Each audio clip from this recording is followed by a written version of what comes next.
atau dengan aparatur negara, Bawaslu sudah melakukan MOU dengan KPU, dengan Pemda juga, dengan perguruan tinggi maupun dengan Ansor juga kami lakukan untuk bagaimana penguatan.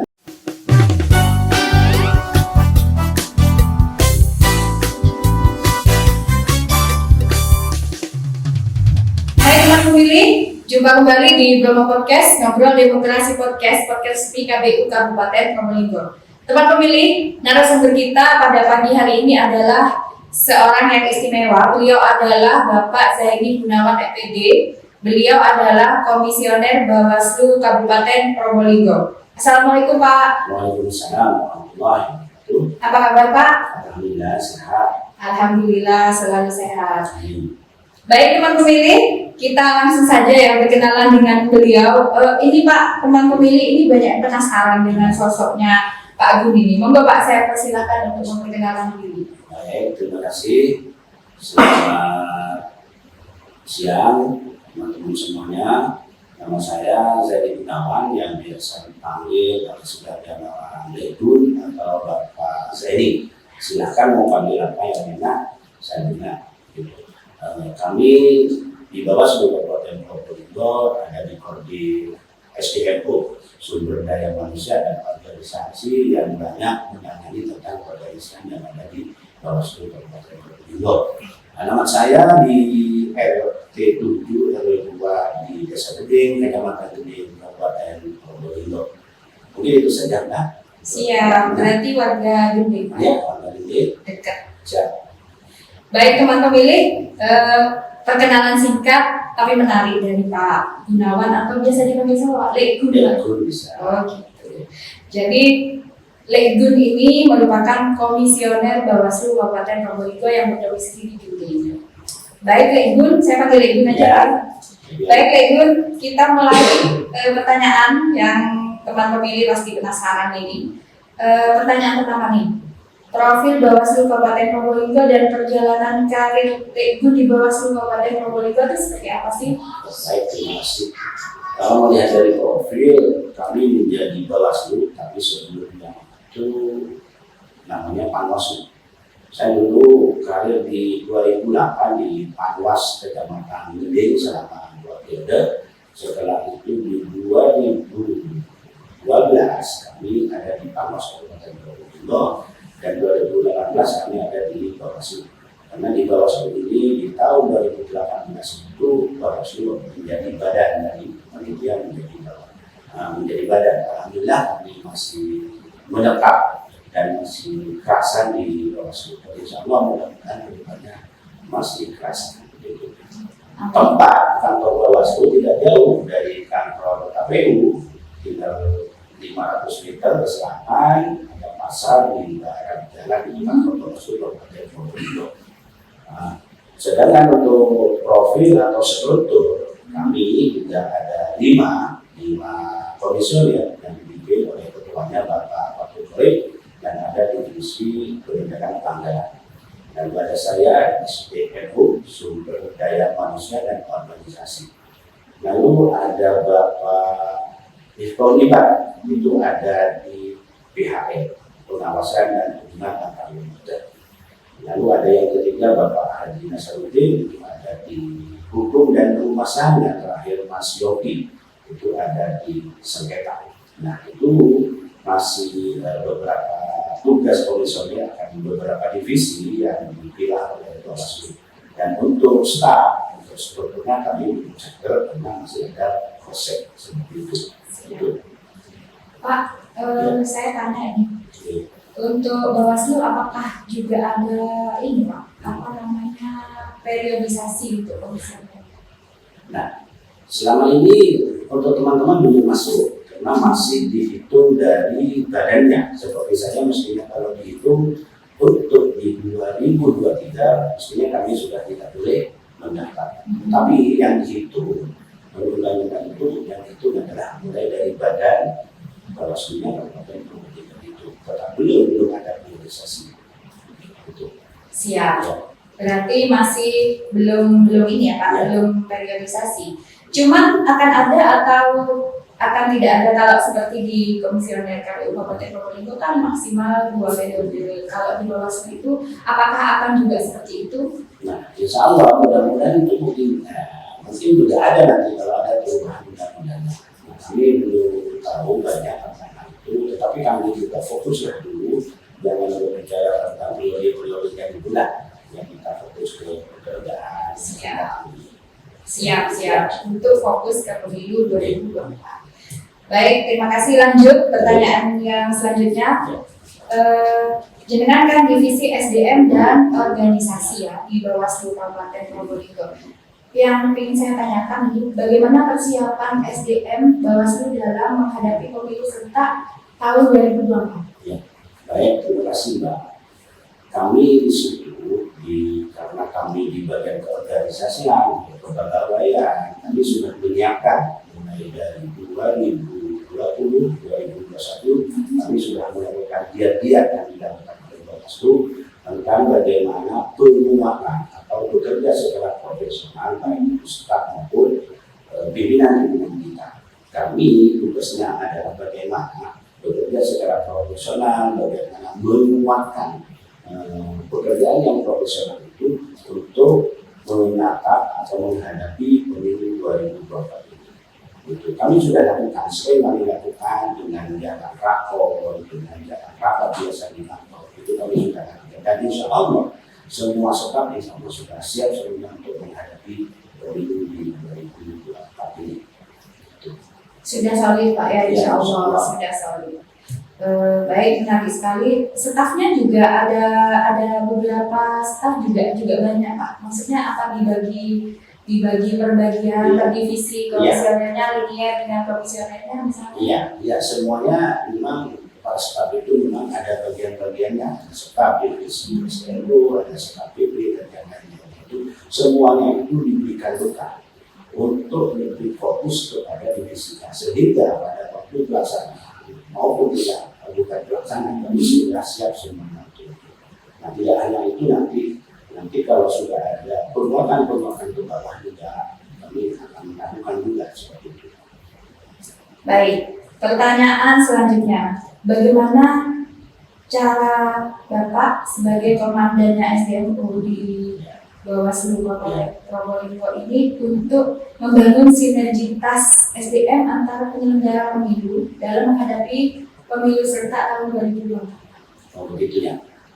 Nyambung berarti yang tadi bahwa Bawaslu tidak hanya melakukan penguatan dengan staf atau dengan akar penyelenggara.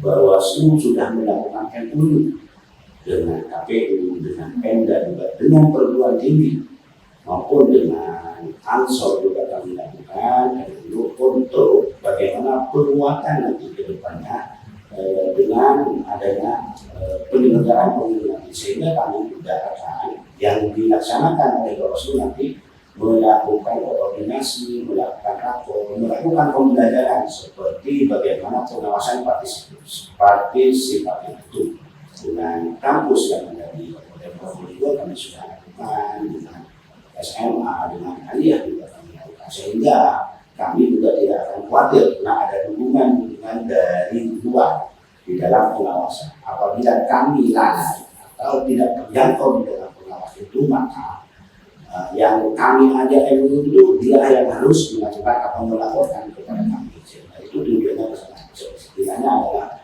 penguatan pengawasan partisipatif itu yang dilakukan oleh Bawaslu.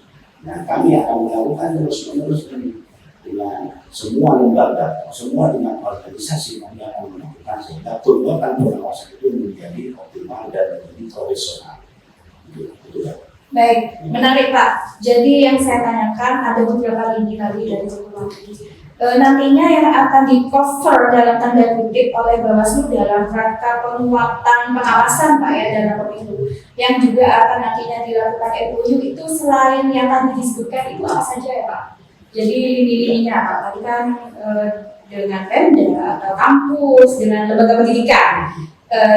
Pertanyaan saya itu selain itu, segmen-segmen selain itu yang nantinya akan digandeng oleh Bawaslu untuk lebih memaksimalkan pengawasan dalam pemilu. Ya, rencana ke depan kami sudah melakukan koordinasi dengan kejaksaan, tapi masih belum melakukan dengan Kapolres untuk 3 menjaga sinergitas ya, untuk menjaga kekuatan atau menjaga pengamanan yang ada di Kabupaten Probolinggo itu. Sampai itu Bawaslu juga melakukan pemberitaan lewat webnya itu juga untuk memperkenalkan Bawaslu, karena kami juga merasa apa sih pekerjaannya Bawaslu kalau di ada Probolinggo seperti itu. Kami tetap melakukan pekerjaan itu, kami tetap melakukan pengawasan kepada KPU dan melakukan ya itu kepada KPU, tetap menjaga supaya nanti kita waktu pelaksanaan kita bisa bekerja dengan profesional dan tepat. Itu saja. Siap. Jadi kalau jadi teman pemilih tidak usah khawatir atau penasaran. Jadi meskipun tidak ada tahapan, Bawaslu Kabupaten Probolinggo tetap melakukan pekerjaan-pekerjaannya, gitu Pak ya. Seperti tadi mengawal Pak Capil, Ya, itu dalam rangka apa Pak? Tapi itu kami tetap melaporkan ketika seandainya ada pengurangan seperti warga yang pindah tempat itu tetap melakukan bersama dengan itu. Dan itu kan akan direspon baik oleh KPU. Sehingga kami juga nanti dengan pengawasan kepada KPU ada kesamaan. Artinya bukan kesamaan ini bukan keputusan ya, tetapi kami tetap antar Bawaslu dan KPU ada kesamaan data. Itu bukan dalam hal yang lainnya. Kesamaan data pemilih maksudnya ya, khususnya. Sehingga kita di Kabupaten Probolinggo itu bekerja sama itu boleh dengan KPU, bukannya tidak boleh dalam hal apa gitu aja. Ya, kalau memang harus direkomendasi KPU, ya kami rekomendasi. Itu seperti itu ya. Baik Pak, kalau menurut saya nih Pak, menurut pemahaman saya dari penjelasan Pak Gun barusan, jadi sebenarnya sinergi itu kan sudah mulai dibentuk Pak ya, meskipun tidak ada tahapan Pak ya. Iya. Jadi sinergitas itu sudah mulai dibentuk, sudah Pak ya? Iya, itu dibentuknya mulai 2020, kami sudah bentuk semua yang melakukan hal itu. Baik, karena ini ada istilahnya virus seperti ini, maka kami juga mengulangi turun ke wilayah-wilayah. Kami melakukan Zoom, kami tetap melakukan penguatan dengan catatan kami tetap melakukan protokol penegakan protokol kesehatan. Nah, mungkin ke depannya ini kami akan lebih sensitif lagi, lebih giat lagi. Mudah-mudahan virus ini segera selesai. Sehingga kami bisa lebih detail lagi melakukan penguatan kebawahan. Karena yang tahu itu kebanyakan masyarakat itu yang tahu kepada kami itu bukan tahunya kepada Bawaslu. Sehingga kami perlu itu memberikan penyegaran atau memberi pembelajaran kepada masyarakat, terutama yang ada di desa-desa seperti itu. Baik, jadi memang apakah bisa dikatakan, mohon maaf nih Pak yang agak sensitif dari pernyataannya Bapak, masyarakat lebih kenal kepada KPU daripada Bawaslu. Apakah bisa dikatakan karena pandemi membatasi kegiatan Bawaslu untuk mengenalkan diri kepada masyarakat, gitu? Apakah bisa dikatakan seperti itu Pak? Tidak, walaupun tidak ada pandemi itu memang KPP Bawaslu ini tidak dikenal oleh masyarakat, tahunya hanya KPU. Karena memang kalau ada pertanyaan kerja di mana, kerja di KPU. Padahal tulisannya baru saya tidak Bawaslu, tetap ada di KPU. Saya jelaskan bahwa Bawaslu ini adalah data beberapa sama saja yang diawasi semuanya. KPU, yang berkaitan dengan pendidikan itu kami awasi. Sehingga kami harus memperkenalkan diri walaupun dulu memang tidak ada pandemi, tapi dulu dan pas selesai acara selesai sehingga tidak menggunakan KPU kan terus terus sudah menjadi padana. Kami tugasnya lebih berat lagi untuk mengingatkan bahwa Bawaslu itu ada dan Bawaslu itu bekerja. Siap, mulia Pak ya, misinya menyiarkan kalau Bawaslu itu ada dan Bawaslu akan tetap bekerja sehingga harapannya nanti pemilu itu aman Pak ya. Baik teman pemilih, melalui podcast ini juga bisa Pak sebenarnya mengenalkan Bawaslu pada teman pemilih. Dengan adanya ini kami syukur alhamdulillah ini diproses oleh KPU sehingga teman-teman KPU yang memilih PPK terus bisa tahu Bawaslu itu Bawaslu memang benar-benar ada ya. Lihat lewat sinilah ya penyiarannya, pengumumannya. Teman-teman Bawaslu atau Panwas Kecamatan, kalau ini kan lewat teman-teman mantan PPK, mantan KPU, semuanya akan tahu bahwa Bawaslu itu ada. Seperti itu ya, saya ucapkan terima kasih ke KPU karena kami sudah dipanggil untuk podcast di hari ini. Baik, baik Pak, mungkin ada yang akan disampaikan lagi karena pertanyaannya kayaknya sudah 3 itu Pak. Baik, Bawaslu akan melakukan pencegahan, akan melakukan pengawasan dan akan melakukan tindakan. Dengan contohnya Bawaslu bersama rakyat bisa ya dengan tema Bawaslu bersama rakyat awasi pemilu, bersama Bawaslu tegakkan keadilan pemilu. Terima kasih. Siap, terima kasih. Baik teman pemilih, luar biasa podcast kita bersama Pak Gun atau Igun. Banyak hal menarik yang kita dapatkan Pak. Terima kasih juga kepada Pak Gun sudah berkenan menjadi narasumber di podcast KPU kali ini.